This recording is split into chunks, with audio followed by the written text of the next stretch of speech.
बचा कर, मतलब मैंने एक फ्लैट देखा और उसका ईएमआई मुझे 10,000 रुपया देना है और मैं अभी मेरी सैलरी 50,000 है, मैं 5,000 रुपया बचा रहा हूँ और मेरा सैलरी इंक्रीमेंट होने वाला है, 20% का इंक्रीमेंट होगा तो हो जाएगी मेरी सैलरी आराम से क्या है 60,000 हो जाएगी, तो मैं आराम से 10 से 15,000 रुपया बचने लगे, मैं आराम से फ्लैट बुक करूंगा। लेकिन अगर मान के चलो कि वो फ्लैट की कीमत अभी है 25 लाख रुपया और अगले साल अगर उस फ्लैट की कीमत हो जाती है अगर 40 लाख रुपया, तो जो ईएमआई मुझे 10 से 12,000 रुपए का देना था वो ईएमआई मुझे अब जो पड़ेगा वो 17 से 18,000 रुपया पड़ेगा। तो मेरी इनकम उतनी तो नहीं बढ़ी लेकिन चीजों की कीमत उससे ज्यादा बढ़ गई। तो चीजों की कीमत ज्यादा बढ़ रही है और मेरी इनकम नहीं ज्यादा बढ़ रही है उसके मुकाबले, तो कहीं ना कहीं क्या है कि मेरा जो इनकम है के मुकाबले सामान की कीमत जो बढ़ रही है तो वो क्या हो रहा है, हमारा रुपया मतलब अर्निंग जो है ना वो उसके मुकाबले में कम हो रहा है, घट रहा है, उसकी वैल्यू घट रही है। जैसे इसको आप एक सिंपल वर्ड में आप ऐसे समझ सकते हो कि जब भी अगर आप अपने मम्मी पापा से अगर पूछोगे तो वो बोलते थे कि यार हम लोग 100 रुपया लेके जाते थे और झोला भर के सब्जी लाते थे। आज के आपको वही झोला भर के सब्जी लाने के लिए आपको 500 रुपया खर्च करना पड़ रहा है। तो वाकई में 100 गुना 100 रुपया की जगह पे जो 500 रुपया जो आप खर्च कर रहे हो तो वाकई में आपकी इनकम क्या 5 गुना बढ़ गई? अगर आपकी इनकम 5 गुना नहीं बढ़ी और चीजों की कीमत दुगने रफ्तार से बढ़ी, जैसे अगर मान के चलो मुझे याद है आज से 3 महीना या 6 महीना पहले की बात करोगे तो जो सरसों तेल जो हम लोग खाते हैं वो तुमको 125-150 रुपए मिल रहा था, 75 मतलब जो भी है परसों लाए 220 रुपये से, ठीक है। मैं वही चीज कर रहा हूँ अभी की अगर तुम बात करोगे तो अभी तुमको 200-220 रुपए लीटर मिल रहा है। तो मतलब इनकम तो मेरी यार 6 महीना में उतनी ज्यादा नहीं बढ़ी जितनी की कीमत बढ़ गई सामान की। तो सामान की कीमत ज्यादा बढ़ रही है और हमारी इनकम उतनी नहीं बढ़ रही है, तो कहीं ना कहीं हमारा जो रुपया है, हमारी जो अर्निंग है वो क्या हो रही है, डिवैल्यू कर रही है, मतलब घट रही है सामान की कीमत के मुकाबले में, उसकी वैल्यूएशन घट रही है। तो ये जो कहलाता है वो कहलाता है इन्फ्लेशन। तो इन्फ्लेशन अगर हद से ज्यादा होगा, अब मान के चलो कि जैसे मैं ये सोच रहा था कि मैं फ्लैट बुक करवाऊंगा, अब मैं सोच रहा था कि अब 15,000 रुपया में मुझे ईएमआई देना पड़ेगा तो मैं क्या करूंगा, आराम से पे कर लूंगा। लेकिन अब मुझे आराम से लग रहा है कि यार अब उसकी कीमत बढ़ गई है तो मुझे 17 से 18,000 रुपया पे करना पड़ेगा और 17 से 18,000 रुपया मैं दे नहीं पाऊंगा, तो मैं क्या करूंगा, डिले कर दूंगा, फ्लैट नहीं बुक करूंगा। अब मेरे जैसे बहुत सारे लोग फ्लैट नहीं बुक करेंगे, बहुत सारे लोग लैपटॉप नहीं खरीदेंगे, गाड़ी नहीं खरीदेंगे, वो लोग क्या करेंगे, अपने खर्च पर कटौती करने लगेंगे। तो कहीं ना कहीं खर्च पे जैसे ही कटौती होगा तो सामान कम बिकेगा और सामान अगर कम बिकेगा तो फिर क्या, जीडीपी भी श्रिंक करने लगेगा। लोगों का जो मतलब स्टॉक मार्केट में जो कंपनियां जो लिस्टेड है उनका क्या सेल्स घटने लगेगा और उनका अगर सेल्स घटेगा तो क्या शेयर का कीमत क्या घटेगा। और यही चीज तुम्हारा क्या हुआ था, तुम्हारा डिमोनेटाइजेशन के टाइम में हुआ, जीएसटी के टाइम में जब लागू हुआ, ये हुआ कि सामान की क्या है मतलब डिमांड घट गई। तो वो डिमांड जो घटा था वो इन्फ्लेशन की वजह से नहीं घटा था, उसका रीजन ये था कि टाइमली सामान का जो पहुंचने का जो साइकिल था वो टाइमली वो चीज नहीं हो पाई। और दूसरा चीज ये हुआ कि डिमोनेटाइजेशन की वजह से क्या हुआ कि लोगों के 1 महीना 2 महीना या 3 महीना जो वो लाइन में जो उनको लगना पड़ा और उनके पास में पैसे जो नहीं आ पाए टाइमली, तो जिसकी वजह से भी वो परचेज नहीं कर पाए, तो जिसकी वजह से भी क्या हुआ, प्रोडक्ट का क्या है मतलब सेल्स गिरा, सेल्स गिरेगा तो ऑटोमेटिक क्या है, स्टॉक के प्राइसेस नीचे जाएंगे। तो सब एक दूसरे से कोरिलेट रहता है। सर ये चीज समझ में नहीं आया, जैसे मान लीजिए कि जीडीपी जो हुआ, जो सारे ग्रुप का इनकम को हम लोग ऐड कर दिए तो टोटल जीडीपी आ गया। तुम उसको दूसरे वर्ड में ये भी बोल सकते हो कि तुम जितना एक्सपेंस कर रहे हो और जितना तुम सेव कर रहे हो वो दोनों को जोड़ लो तो भी जीडीपी ही बताएगा, बात एक ही है, ठीक है। लेकिन सर एक चीज नहीं समझ में आया कि जैसे मान लीजिए सारे आदमी का इनकम जोड़ दिया जीडीपी हो गया, तो जीडीपी बोलता है कि 6%, 7%, 8% से ग्रो कर रहा है। ग्रो कैसे करेगा जब तक कि सर एक्स्ट्रा इनकम जब नहीं हो, जैसे मान लीजिए पूरे भारत में इतना सारा रुपया ही है, वही सर्कुलेट हो रहा है, आपके पास है, मेरे पास है, मेरा वाला पैसा इनके पास चला गया, इनके वाला, यही सर्कुलेट हो रहा है। जैसे मान के चलो मैं सिंपल सा एक क्वेश्चन मान लो कि जैसे कि मेरे यहाँ पहले एक बैच में 5 स्टूडेंट आता था, ठीक है। अब नया बैच जो बन रहा है उसमें 7 स्टूडेंट, 2 स्टूडेंट तो बना, 2 स्टूडेंट अगर बढ़ गया तो मेरे पास में क्या है, पैसे आए, ज़्यादा पैसे आएंगे, ठीक है। अब वो ज़्यादा पैसे आएंगे तो मैं क्या करूँगा, मार्केट में खर्च करूँगा, ठीक है। तो मैं जो आदमी नौकरी कर रहा है उसका टीएडीए गवर्नमेंट बना है, उसकी सैलरी में 20% का इंक्रीमेंट हो गया, है, मान के चलो कि जो आदमी कोई सामान बेच रहा था, उस सामान अगर वो 10 रुपये बेच रहा था, उस सामान की कीमत उसने 12 रुपया बढ़ा दी। सामान तो उसका बिक रहा है, 2 रुपया उसको एक्स्ट्रा आ रहा है, पैसे तो आए। तो दरअसल क्या होता है कि जब भी मार्केट में आपका पैसे का सर्कुलेशन बढ़ेगा, ऑटोमेटिक जब इनकम बढ़ेगी तो पैसे का सर्कुलेशन भी बढ़ेगा। और गवर्नमेंट भी बोल बहुत रहे ज्यादा हैं, वो तो छापेगा। बढ़ना है, हम समझ रहे हैं सर, वो हम वो चीज नहीं है सर। जैसे मान लीजिए कि पूरे देश में जितना मनी है वही तो मनी सर्कुलेट कर रहा है ना सर। ऐसा तो नहीं है कि सर हर दिन पैसा छापा जा रहा है। मैं तुम्हें ये चीज बोल रहा हूँ, अगर मान के चलो कि हमारे देश में पैसा, मान के चलो कि जो भी है 5 लाख करोड़, ठीक है, बाहर से भी तो पैसे आते हैं, बाहर से भी तो पैसे आते हैं, एफआई भी तो पैसे लगाता है, वो आता है। दूसरा चीज क्या है कि कोई आदमी बाहर काम कर रहा है तो वो भी तो अपने घर में भेज रहा है, तो वो भी तो पैसे आए। तो वो पैसे जो आएगा, और दूसरा अगर मान के चलो कि गवर्नमेंट को ये लग रहा है कि मेरे पैसे आ रहे हैं और मुझे उसको इंडियन करेंसी में कन्वर्ट करना है, तो और ज्यादा पैसा छापेगा ना, तो पैसे का इनफ्लो बढ़ गया ना। यानी कि हर साल आरबीआई उतना पैसा, बिल्कुल बिल्कुल, तभी तो सर साधन ज्यादा हो जाता होगा तो विदेश में भी मतलब लिविंग का जो स्टैंडर्ड है बढ़ रहा है उसके पीछे जो एफआईसी है सर, फॉरेन एफआई बोलते हैं फॉरेन इंस्टीट्यूशनल इन्वेस्टर, और डीआई का मतलब होता है डोमेस्टिक इंस्टीट्यूशनल इन्वेस्टर, और एचएनआई का मतलब होता है high net worth individual client, मतलब जैसे राकेश झुंझुनवाला, रमेश धर्मानी, ये सब जो हो गए जो। अच्छा सर, राकेश झुंझुनवाला के जो नाम लिए सर, तो हम ही लोग ये सर ट्रेडिंग करते करते वो किस लेते इतना करोड़ रुपया कमा लिया। हाँ बिल्कुल सही बात है, लेकिन उसके साथ में थोड़ा सा खासियत ये था, खासियत ये कि पहला उसका एजुकेशन जो है ना वो सीए है, ठीक है, तो वो सीए है तो इस मार्केट को थोड़ा अच्छे ढंग से समझता है, बैलेंस शीट सब समझता है। पहला चीज़ ये है। दूसरा चीज़ ये है कि जिस टाइम में हर्षद मेहता का कांड हुआ था, तो उस टाइम में मतलब किस्मती का हो चाहे जो हो, इन लोग ट्रेडर हुआ करते थे, बट इन लोगों को ये चीज़ समझ में आ गया कि अगर आपको इस मार्केट में बने रहना है तो आप कुछ खरीद करके रख लीजिए, इसलिए क्योंकि इकोनॉमी उस टाइम में लिबरलाइजेशन हो रही थी। तो लिबरलाइजेशन जो हो रही थी पीवी नरसिम्हा रॉय के टाइम में, तो उसकी वजह से क्या था कि बहुत सारी कंपनियां इंडिया में आने वाली थी, तो उनको ये चीज समझ में आ गया कि इंडिया अब बढ़ेगा, आगे बढ़ेगा, तो इंडिया आगे बढ़ेगा तो कंपनियां भी आगे बढ़ेंगी। तो उस टाइम में उन लोगों ने बहुत सारी कंपनियों के शेयर बाय करके रख लिए थे, और उस शेयर की कीमत आज के टाइम में अरबों खरबों रुपया हो गया, ठीक है। तो ये एक बहुत बड़ा रीजन था कि मतलब उनके पैसे बन गए। और दूसरा एक मतलब ये भी मतलब बेहतर बात है कि कोई आदमी अगर सीए है तो उसको बैलेंस शीट और ये सब की अच्छी पकड़ है, तो वो कंपनी का नब्ज पकड़ सकता है, कंपनी को समझ सकता है कि कंपनी में क्या प्रॉब्लम है और क्या प्रॉब्लम अगर इसका हम दूर कर देंगे ये धीरे धीरे आगे बढ़ेगा। तो जिसकी वजह से राकेश झुंझुनवाला बहुत अच्छा पैसा बना पाया। जिस कंपनी की तरफ वो वोलेटाइल रहता है सर, वो कंपनी का सर आप भी देखो अब बहुत ज़्यादा डिटेल में हम इसलिए नहीं जाएंगे क्योंकि बहुत सारी कंपनी ऐसी भी है, बहुत सारी कंपनी ऐसी भी है कि जो कंपनी आज के टाइम राकेश झुंझुनवाला ने लिया और वो कंपनी नहीं के बराबर है, बहुत सारी कंपनी ऐसी भी है।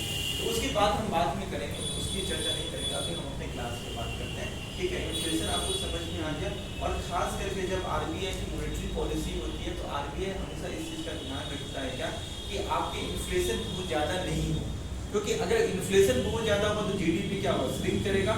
तो इसलिए आरबीआई का काम ये भी होता है कि जीडीपी और इन्फ्लेशन में वो एक ढंग से क्या है कि वो एक रिश्ता बना के रखता है कि बराबर का, कि मतलब दोनों एक दूसरे के मतलब हार्म नहीं करें, दोनों एक दूसरे को आगे बढ़ाने का काम करें, ठीक है। दूसरा चीज़ क्या होता है कि मैं अभी आरबीआई का नाम लिया हूँ तो मैं तुमको रेपो रेट और रिवर्स रेपो रेट में बता देता हूँ कि क्या क्या चीज़ें हैं आरबीआई के पास में टूल है जिससे वो क्या कर सकता है कि मार्केट में जीडीपी को बढ़ा सकता है या घटा सकता है। जैसे मंदी आती है, तो मंदी आती है तो आप देखते हो कि सारे बैंक क्या करते हैं, लोन सस्ता कर देते हैं। रेपो रेट ऐसा रेट ऑफ इंटरेस्ट जिस पे आरबीआई बैंकों को लोन देगा वो कहलाता है रेपो रेट, ठीक है। और अगर बैंकों के पास में एक्स्ट्रा लिक्विडिटी है तो वो क्या करेंगे कि आरबीआई के पास में फंड जमा करेंगे, Reverse. तो उस पे जो आरबीआई उसको इंटरेस्ट पे करता है वो कहलाता है रिवर्स रेपो रेट। तो दोनों के बीच में 0.5 या 0.75 का डिफरेंस रहता है। रेपो रेट हमेशा ज्यादा होगा, रिवर्स रेपो रेट हमेशा कम होगा।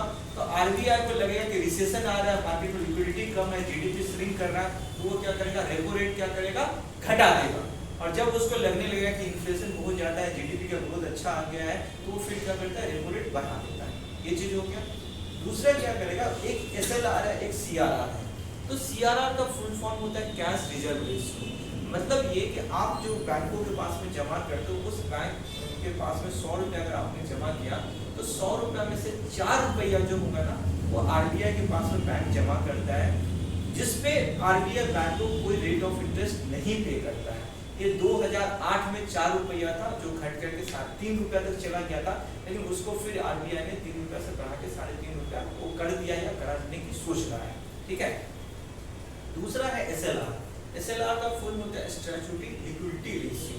मतलब ये इसका मतलब ये होता है कि जैसे कि बैंक में आपने 96 रुपया आपके पास में अभी बैंक के पास में और है, तो उस 96 रुपया में से राइट नाउ करंट में अभी 19 रुपया जो है ना वो आरबीआई के पास में जमा करेगा। 2007-8 में ये 23 रुपया हुआ करता था, तो 23 रुपया घट करके अभी 19 रुपया हो गया है। तो इसके बिहाफ में आरबीआई बैंकों को रेट ऑफ इंटरेस्ट पे करता है।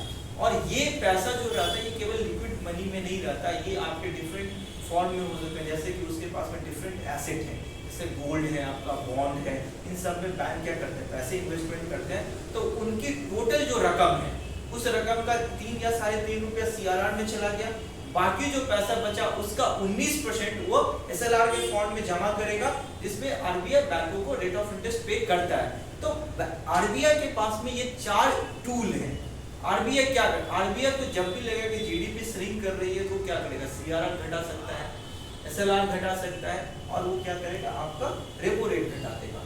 इसी का ठीक उल्टा, अगर उसको लगेगा कि अब जीडीपी काफी ज्यादा हो गई, इन्फ्लेशन अब हद से ज्यादा गुजर गया है, तो अब क्या करेगा वो कि आपको रेपो रेट बढ़ा सकता है, सीआरआर बढ़ा सकता है और एसएलआर बढ़ा सकता है। तो इन सब से वो क्या करेगा, लिक्विडिटी श्रिंक करेगा, और इसी से वो क्या कर सकता है, लिक्विडिटी इन्फ्यूज कर सकता है। तो ये 2-3-4 टूल है आरबीआई के पास में, जिसको लेके आरबीआई हमेशा जीडीपी बढ़ाने या घटाने का काम कर सकता है। और जब भी मॉनेटरी पॉलिसी होती है तो आरबीआई की जो मीटिंग हो जाती है, मतलब जब भी उसका डिसीजन हो जाता है, जब डिसीजन हो जाता है तो डिसीजन होने के बाद में आरबीआई का जब भी अगर आप स्टेटमेंट सुनोगे तो हमेशा 2 चीज का जिक्र करेगा। पहला इन्फ्लेशन का, और दूसरा वो रेन का और बॉन्ड की बात करेगा। कि अगर इंडिया की अगर हम बात करते हैं तो इंडिया क्या एग्रीकल्चर बेस्ड कंट्री है, तो यहाँ पे अगर रेन अच्छा होगा तो क्या होगा, फसल अच्छा होगा, फसल अच्छा होगा तो किसानों के पास में पैसे आएंगे, किसानों के पास में पैसे आएंगे तो किसान क्या करेगा, उसको मार्केट में खर्च करेगा।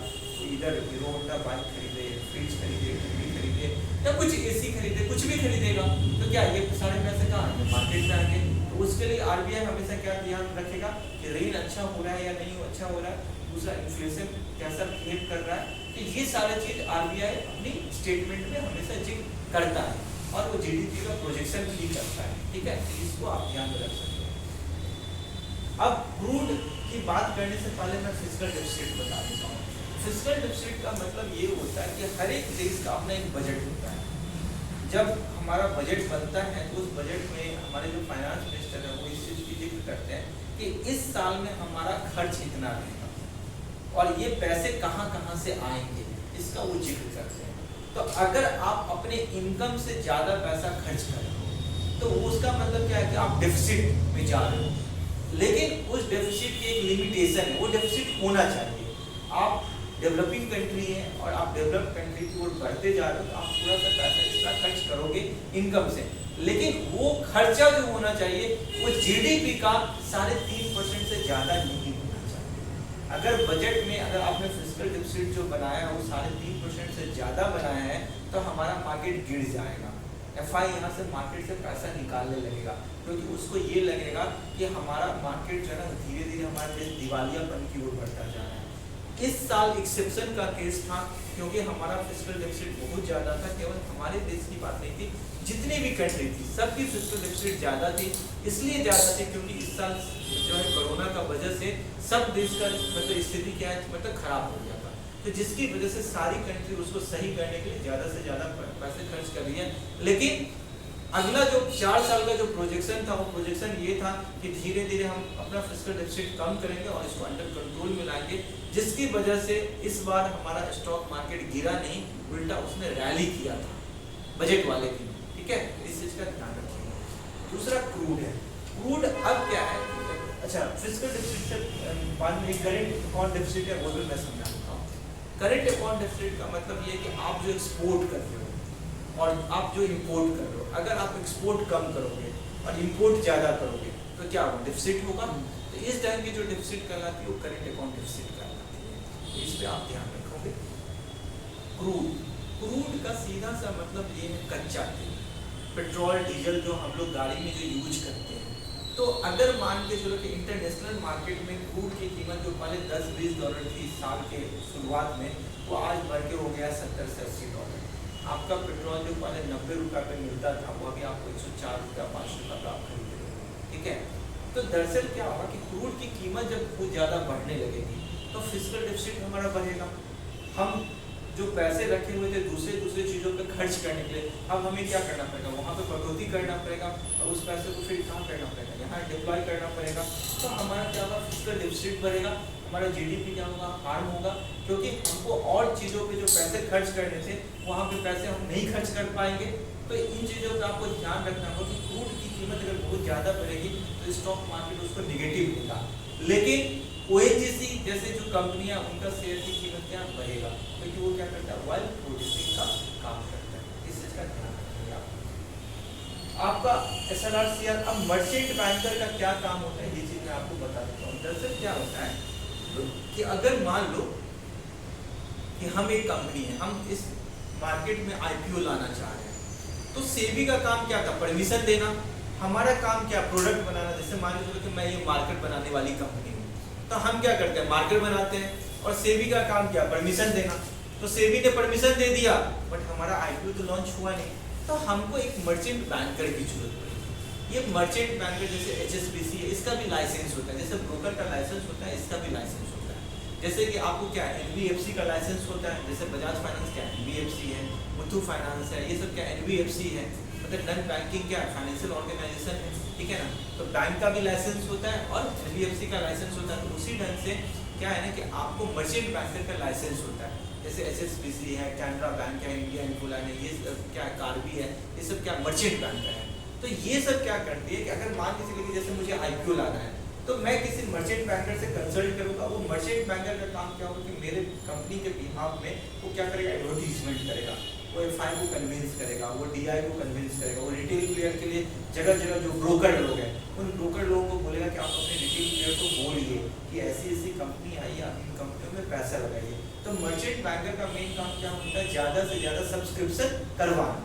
ठीक है, तो मर्चेंट बैंकर को उसके बिहाफ में क्या है, कंपनी क्या करती है, एक छोटा सा रकम पे करेगी, उसका इंसेंटिव पे करेगी, और मर्चेंट बैंकर का मेन काम क्या होता है, एडवर्टीजमेंट करना, ज़्यादा से ज़्यादा सब्सक्रिप्शन करवाना, और इसका भी लाइसेंस होता है। ऐसा नहीं है कि कोई भी मर्चेंट बैंकर का काम कर सकता है, बजाता कोई लाइसेंस उसका लेना पड़ता है, और वो जिसको लाइसेंस मिला हो वही काम कर सकता है। ठीक है, FI का मतलब आप समझ गए, फॉरेन इंस्टीट्यूशनल इन्वेस्टर। अब FI हमारे यहाँ क्यों पैसा लगा है, जैसे सपोज करो कोई डेवलप्ड कंट्री है, तो डेवलप्ड कंट्री का जो म्यूचुअल फंड है, तो वहाँ का जो म्यूचुअल फंड है, तो वहाँ पे GDP क्या है, 2% 2.5%। जैसे तुम US की बात कर लो, यूरोप की बात कर लो, जापान की बात कर लो, तो वहाँ का GDP क्या है, 2 से 3% चलेगा। हमारा GDP 7%, 8%, 9% की दर से ग्रो कर रहा है। ब्रिक्स, ब्राजील, रसिया, इंडिया, चाइना, साउथ अफ्रीका, ये 5 कंट्री ऐसा है जिसका GDP 7%, 8% से ग्रो करेगा। तो GDP 7%, 8% से ग्रो करेगा, तो यहाँ पे वो पैसे लगाएगा तो क्या होगा, ज़्यादा से ज़्यादा रिटर्न उसको मिलेगा। तो FI का मतलब होता है फॉरेन इंस्टीट्यूशनल इन्वेस्टर, मतलब बाहर के देश के जो म्यूचुअल फंड जो कंपनियां हैं, वो क्या होते हैं, हमारे देशों में पैसा लगाती हैं, इसलिए क्योंकि उनको अपने देश में उतना अच्छा रिटर्न नहीं मिलेगा और हमारे यहाँ क्या होगा, अच्छा रिटर्न मिलेगा, तो इसलिए वो हमारे यहाँ पैसे लगाएंगे। तो फॉरेन इंस्टीट्यूशनल इन्वेस्टर। DI का मतलब होता है डोमेस्टिक इंस्टीट्यूशनल इन्वेस्टर, मतलब यहाँ का जो म्यूचुअल फंड है वो भी पैसे बहुत अच्छी अच्छी कंपनियों में लगाती हैं, उनको जहाँ जहाँ लगता है ग्रोथ है, क्योंकि उनको भी साल का 12%, 15% रिटर्न देना रहता है। ठीक है, अब यहाँ पे FI DI समझ में आ गया। बीएससी का मतलब होता है बॉम्बे स्टॉक एक्सचेंज, ये सबसे पुराना स्टॉक एक्सचेंज है और जो है सो आपका सबसे पहले जो है ना यहीं पे जो है ट्रेडिंग स्टार्ट हुआ था, उसके बाद में जो है सो आपका नेशनल स्टॉक एक्सचेंज बना है। हालांकि आज के टाइम में सबसे ज़्यादा काम जो होता है एनएससी पे होता है, लेकिन आज भी जो है वो बीएससी मतलब बहुत अच्छा ढंग से चल रहा है और बहुत पुराना ये ऑर्गेनाइजेशन है। एनएससी ये बहुत बाद में बना है, ठीक है। मार्केट कैप क्या होता है? मार्केट कैप से पहले मैं आपको लार्ज कैप, मिड कैप और स्मॉल कैप से पहले मैं मार्केट कैप समझाता हूँ। मार्केट कैप का सीधा सा मतलब ये होता है कि अगर मान लो कि कोई कंपनी है तो कोई कंपनी के टोटल नंबर ऑफ शेयर को आप मल्टीप्लाई कर दो करंट प्राइस से, तो वो जो आएगा वो कहलाता है मार्केट कैप।